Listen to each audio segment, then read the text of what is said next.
Ahora hace mucho que no me siento enfrente de la cámara y siento que ya me olvido cómo hacerlo. Encima ya grabé este video. Esta es la segunda vez que lo grabo. Perdí el audio. Nada, cosas de youtuber. Creo que ya he hecho este tipo de comentario antes, aunque no lo recuerdo bien porque capaz que lo corté en edición. Pero a veces para mí es muy difícil encontrar las formas atractivas para explicar algunos conceptos que a mí me llaman la atención y nada, hacerlo interesante mínimamente, ¿no? Tengo esta idea hace un tiempo de que todos necesitamos sentirnos especiales en nuestra vida. O sea, es un sentimiento que es muy humano. Pero ¿qué pasa cuando este sentimiento de sentirnos especiales nos lleva a rincones oscuros y distópicos en la vida? Así que en este video vamos a teorizar sobre lo que se llama síndrome de personaje principal, aunque he de decir que es más bien, esto es bastante coloquial, digamos todavía, no es per se un síndrome de la psicología, por así decirlo, al menos no por el momento. La primera vez que escuché esto, un poco haciendo memoria, ¿no? Cuando ya el síndrome de personaje principal era algo de lo que se podía hablar en internet, recordé que hay una película que se llama The Holiday o El Descanso, en el que una de las protagonistas, que es Kate Winslet, realmente está en un momento de su vida en el que siente que está entregando su vida demasiado a los demás y se está olvidando de ella misma. Literalmente dice: milagrosamente no estoy enamorada de vos y soy el personaje principal de mi propia vida. Viéndolo en ese contexto, obviamente, y que es una película muy linda, es positivo eso, o sea, decir, me voy a priorizar yo y voy a dejar que esta persona que no me quiere o que me quiere solamente por ciertas cosas particulares, deje de influir tanto en mi vida y yo hago lo que quiero con mi vida, ¿no? ¿Más o menos se entiende? Ok. Es esto mismo, pero llevado a lo distópico y rozando un poco los estados psiquiátricos. De eso vamos a hablar ahora. Va a hablar, a ver, yo siempre digo por las dudas, disclaimer, estamos hablando boludeces. O sea, hay mucho de esto que se está charlando, que más o menos podemos encontrar una base, ponerle que académica, pero al mismo tiempo también está como, todo esto está lleno de opiniones propias, ¿no? Entonces, ojo, tomen esto con pinzas. Ahora bien, cuando vemos estos TikToks, yo por lo menos encontré ciertas características que son las siguientes: emociones exacerbadas, incomodidad del entorno, inflexibilidad, cierto desarraigo de la realidad y necesidad de validación exterior. Yo creo que mucho de esto, de esta exacerbación de la emocionalidad, no es nuevo per se, es decir, como humanidad ya lo hemos vivido antes con el movimiento literario del romanticismo. La literatura del romanticismo fue un movimiento literario anticlásico que se inició en el siglo XVIII en Alemania, Inglaterra y Francia, y algunas de las características son las siguientes: la pasión como eje del pensamiento y de la acción. El individualismo, es decir, que el eje narrativo es el ser humano y sus emociones. Visión subjetiva de la realidad, escritura exaltada de los sufrimientos y alegrías y posturas pesimistas según las circunstancias.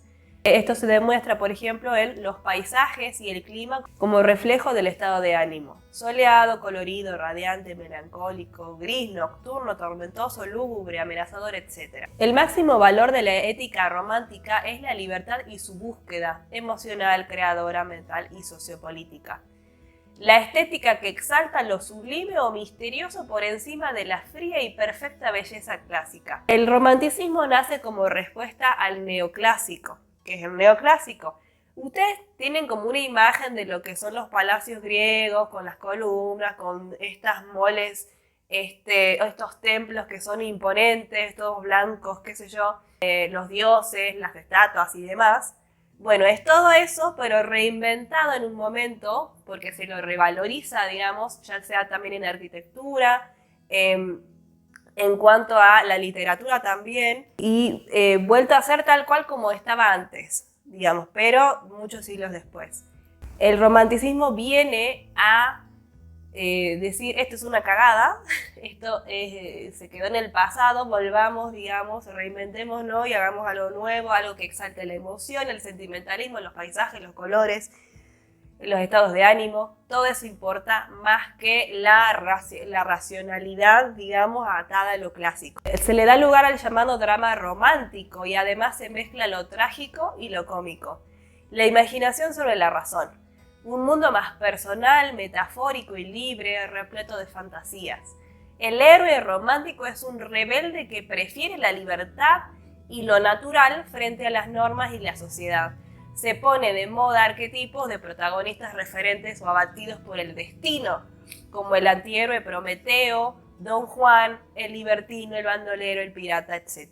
Se le da prioridad, digamos, a lo que ya no es tan moralmente blanco o negro, sino a lo gris. El arquetipo del neoclásico, del clásico, es este héroe perfecto que siempre tiene la moral bien puesta, que siempre hace lo correcto, que siempre sufre cuando al resto de sus compañeros le va mal y demás. En cambio, acá hay más ambigüedad, digamos, en el héroe del romanticismo. La libertad auténtica es su búsqueda constante, por eso su rasgo revolucionario es incuestionable. Ahora bien, lo del síndrome de personaje principal para mí saca mucho del movimiento romántico, a pesar de que quizá la gente no se dio cuenta, digamos, pero no es revolucionario porque está basado en cosas distintas, es decir, la expresión de la emoción, la búsqueda de la individualidad se expresa de una forma romántica en la vida de cada uno, digamos, pero la base es distinta.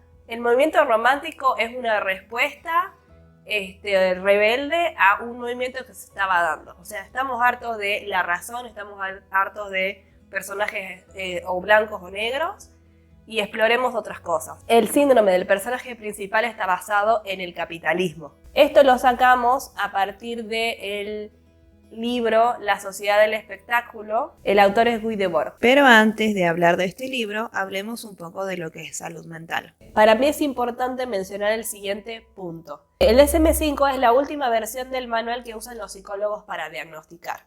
Y con los avances que suceden en los diferentes ámbitos de la ciencia, de la psicología, de la neurociencia, etc., cada uno de los síndromes o enfermedades mentales para diagnosticar, por así decirlo, se va reviendo, revisitando, sacando cosas, poniéndolo en otro lugar, etc. Así que me guié por esto para de alguna manera dar cuenta de ciertos rasgos que se ven en estos videos de TikTok, en los que se ve el síndrome de personaje principal. Disclaimer de vuelta, yo no soy psicóloga, yo soy psicopedagoga. Así que yo no tengo licencia para diagnosticar esto de lo que voy a hablar. Todo esto pareciera, digamos, todos estos signos que se ven en estos videos, que volviendo un poco al tema de que son recortes de una realidad muy pequeños, de personas que no conozco, pero que nos ayudan por lo menos a ejemplificar al trastorno de la personalidad histriónica o los trastornos de personalidad narcisista. Tienen muchas cosas que ver, al menos ciertos rasgos. Bien, según el DSM-5, los trastornos de la personalidad se definen como un patrón permanente de pensamientos, emociones y comportamientos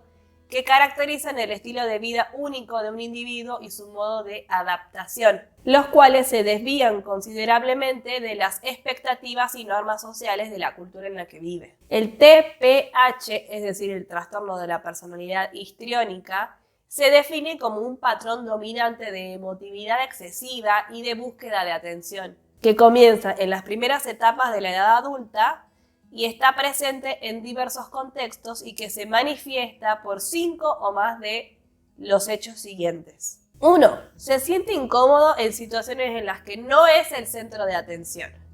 2. La interpretación con los demás se caracteriza con frecuencia por un comportamiento sexualmente seductor o provocativo inapropiado. Presenta cambios rápidos y expresión plana de las emociones. 4. Utiliza constantemente el aspecto físico para atraer la atención. 5. Tiene un estilo de hablar que se basa excesivamente en las impresiones y que carece de detalles. 6. Muestra autodramatización, teatralidad y expresión exagerada de la emoción. 7. Es sugestionable, es decir, fácilmente influenciable por los demás o por las circunstancias. 8. Considera que las relaciones son más estrechas de lo que son en realidad. En definitiva, se trata de que las creencias irracionales de dicho trastorno se estructuran en torno al valor absoluto que las personas que lo padecen parecen darle a su propia imagen y su propio ser, a los cuales revisten con exceso de miramiento, devoción, cuidado y reconocimiento, buscando ser el centro de atención para los demás e influir de alguna manera en la mirada y en el juicio ajeno. La sobrevaloración de la imagen propia, de su cuerpo y de su talento y habilidades es un rasgo común a quienes padecen el trastorno y esperan ser un atractor constante, viviendo así en una fantasía donde todo lo que hacen y dicen es importante. Ser reconocido, ser llamativo, importante, irresistible es un valor que destaca de manera persistente en las creencias y valores propios que demarcan el trastorno. De esta manera, los valores y conceptos se convierten en el contexto estructural y de contenido que soportan las creencias irracionales histriónicas que a su vez predican acerca de ellos. Este trastorno encuentra una potencialidad y mayor alcance en las sociedades actuales, debido a la hiperconectividad que trae consigo el paradigma capitalista. Para Guy Debord, autor del libro La sociedad del espectáculo, el capitalismo ha pasado de tener cosas al parecer. Cuando el paradigma capitalista se popularizó, digamos, en los estados-nación, el objetivo era simple: hay que vender todo lo que la gente necesite. Si vos ya tenés lo que se necesita para vivir cómodamente, ¿cómo es que se incentiva el comercio y el consumo? Para Debord, el espectáculo o bien lo performativo es capital acumulado hasta el punto en el que se convierte en imagen. Según el autor, el espectáculo es una nueva forma de capitalismo. Es al mismo tiempo consecuencia y mecanismo de defensa. Para que suceda esto, es decir, para que sigas consumiendo, la gente común, el trabajador, debe comprometerse, porque no solo necesitas que el obrero haga su trabajo en la fábrica, sino que necesitas que siga consumiendo una vez que está cómodamente en su casa. Y lo invadís desde ese lado. Bajo la mirada de Debord, el individuo deja de existir para convertirse en espectador. Lo aparta de la actividad y lo mantiene pasivo. Una buena película que muestra este mundo como distópico, si se quiere, es Fahrenheit 451, si mal no recuerdo ese nombre. El libro habla de una sociedad en la que los trenes van tan rápido que los anuncios se convierten en anuncios kilométricos, porque si son muy chiquitos no alcanzas a leerlos. Entonces por eso hay como vallas publicitarias de varios kilómetros para que vos termines de leer toda la información que te están vendiendo del producto mientras vas en este tren a gran velocidad. Los programas están puestos, digamos, de tal forma o están armados de tal forma que cualquiera, digamos, pueda poner su nombre y como representarse a sí mismo dentro del espectáculo. Es decir, yo, Julia, soy tanto espectadora como protagonista, pero es mentira, porque con tal no importa, ya que está tan vacío el personaje que cualquiera puede identificarse. El espectáculo no es una colección de imágenes, sino una relación social entre personas que está mediatizada por imágenes. La imagen, la apariencia, permite agilizar el consumo. Entonces llegamos a un círculo vicioso en el que las masas están cada vez más melancólicas y cada vez más atrapadas en esta imagen. El espectáculo es un monólogo del cual no formamos parte. Cuando vivimos en un mundo en el que la mercancía, las cosas, los objetos están ofreciéndose en todas partes, lo que queda por vender son las pseudo necesidades, despertadas y vendidas con muchísimo entusiasmo. ¿Querés ahorrar tiempo de tu vida? Cómprate un auto más rápido. Ahora bien, todo esto implicaría entonces que el sujeto es secuestrado de alguna manera mientras está en su casa, ya se pierde el libre albedrío, por así decirlo. ¿Por qué sucede esto?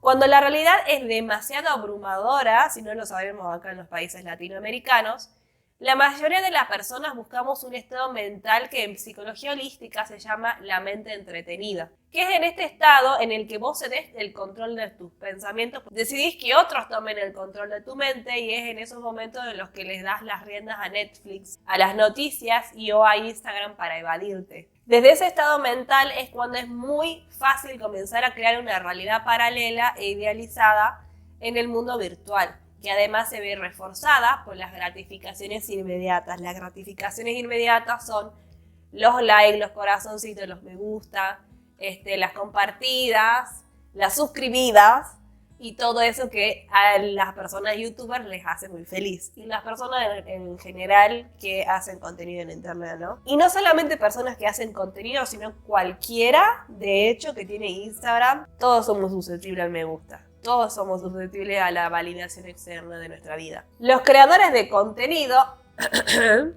son expertos en utilizar los mecanismos de persuasión para atacar los deseos velados de las personas y que sus productos enganchen, porque saben bien que a la hora de elegir o comprar un determinado contenido somos irracionales.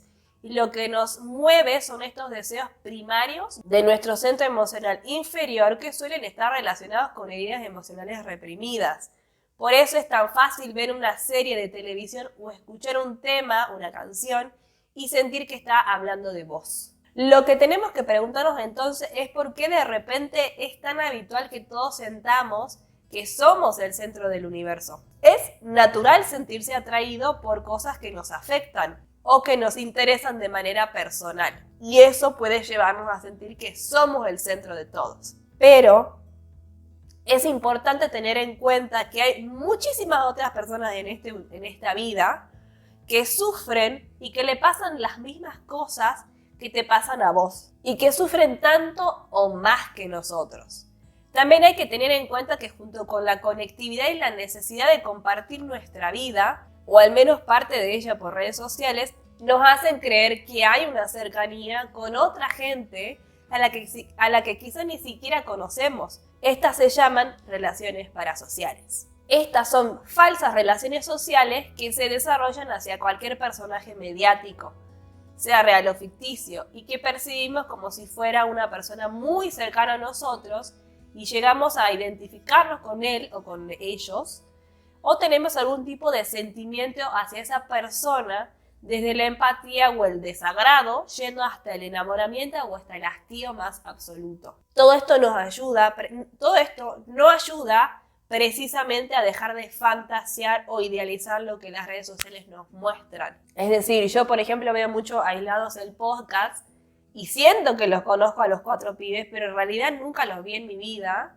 pero nunca los vi, no los conozco. Ellos me muestran un pedacito de lo que ellos son y de lo que quieren mostrar, pero eso no significa que yo los conozco. A pesar de que emocionalmente capaz que sí tengo como un vínculo con ellos, pero en realidad no, porque ellos no saben quién soy, ¿entienden a lo que me refiero?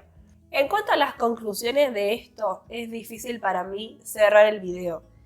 Pero creo que es importante decirlo de todas formas y también me lo digo un poco a mí misma, ¿no? Las redes sociales son performativas, tenemos que ir a ellas y juzgarlas quizás desde un plano fantástico, desde un plano, como ya hemos hablado antes en mi video anterior ¿de qué era? En mi video anterior de dónde vienen las ideas, si no lo vieron, véanlo porfis porque me quedo re piola. Se hablaba de estos dos planos, digamos, del plano de la realidad y el plano de la fantasía. A ver, en el plano de la realidad no todo es lindo, pero justamente son reales. Yo creo que cuando uno entra a lugares como Instagram, sobre todo porque es la red que yo quizás más consumo y que más me dejo llevar con que mi vida es una porquería, porque el resto de la vida de las otras personas parece maravillosa, llena de aventuras, llena de momentos re lindos, de experiencias que yo no he tenido y admito que me hacen sentir mal porque digo, ¿qué carajo estoy haciendo con mi vida? Es performativa, no es así la vida real. Y siento que uno tiene que ser consciente de eso, a pesar de que por ahí objetivamente uno lo sabe. De todas formas, no deja de brotar en mí como espectadora esta idea de que mi vida es una porquería, cuando en realidad mi vida también está igual de llena de cosas que por ahí uno no comparte o qué sé yo, pero no quiere decir que mi vida sea menos vida que la de los otros, digamos. Y lo segundo, que quizás es la conclusión, quizás más importante, a toda la gente le pasan cosas, todos estamos siendo afectados por la vida, tanto en distintos aspectos, quizás. A mí me pasa una cosa, pero puedo llegar a la misma conclusión emocional que otra a la que no necesariamente le pasó lo mismo, pero sí hay un aprendizaje, digamos, en el que la otra persona arriba a conclusiones similares que las mías. Y en definitiva, todas estas vivencias son válidas, digamos. Sobre todo creo yo que se validan cuando vos te hacen crecer como persona. No sé qué más decir, me duele la cabeza. Espero que mi voz no se escuche tan rara, pero bueno, nunca se sabe. Yo me voy. Chao.